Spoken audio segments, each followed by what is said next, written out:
بتایا گیا ہے کہ مٹی کے تودے کی زد میں آ کر دونوں کی موقع پر ہی موت ہو گئی اور بعد میں انہیں طبی اور قانونی کارروائیوں کے لیے قریبی ہسپتال پہنچایا گیا، جہاں ڈاکٹروں نے انہیں مردہ قرار دیا۔ تاریخ کے بھیانک سیلاب نے پاکستان کو کیا تباہ، 30 لاکھ بچوں پر منڈلایا یہ بڑا خطرہ۔ گزشتہ ہفتے پاکستان نے سیلاب کے باعث ریاستی ایمرجنسی کا اعلان کرتے ہوئے دنیا کے ممالک اور عالمی اداروں سے مدد کی اپیل کی تھی۔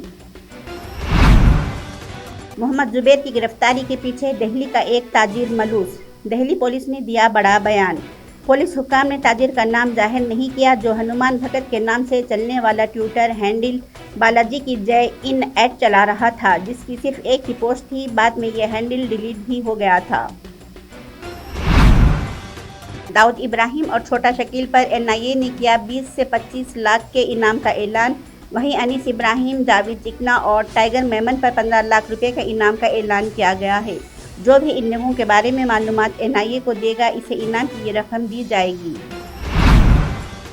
لائیو پاکستان میں سیلاب متاثرین کی فوری امداد کے لیے برطانیہ میں ہنگامی اپیل۔ برطانیہ کی 15 فلاحی تنظیموں نے پاکستان میں سیلاب کی تباہ کاریوں سے نمٹنے اور امدادی سرگرمیوں کو تیز کرنے کے لیے ڈیک اپیل شروع کی ہے۔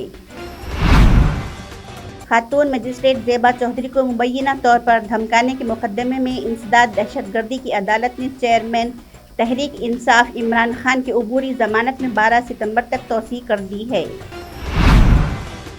منی لانڈرنگ کیس میں ان دونوں کی کئی تصاویر سوشل میڈیا پر وائرل ہوئیں اور اب پٹیالہ کورٹ نے اداکارہ کے خلاف ای ڈی کی چارج شیٹ کو نوٹس لیا۔ ای ڈی کے مطابق سوکیش نے اداکارہ کو کئی مہنگے تحائف دیے تھے۔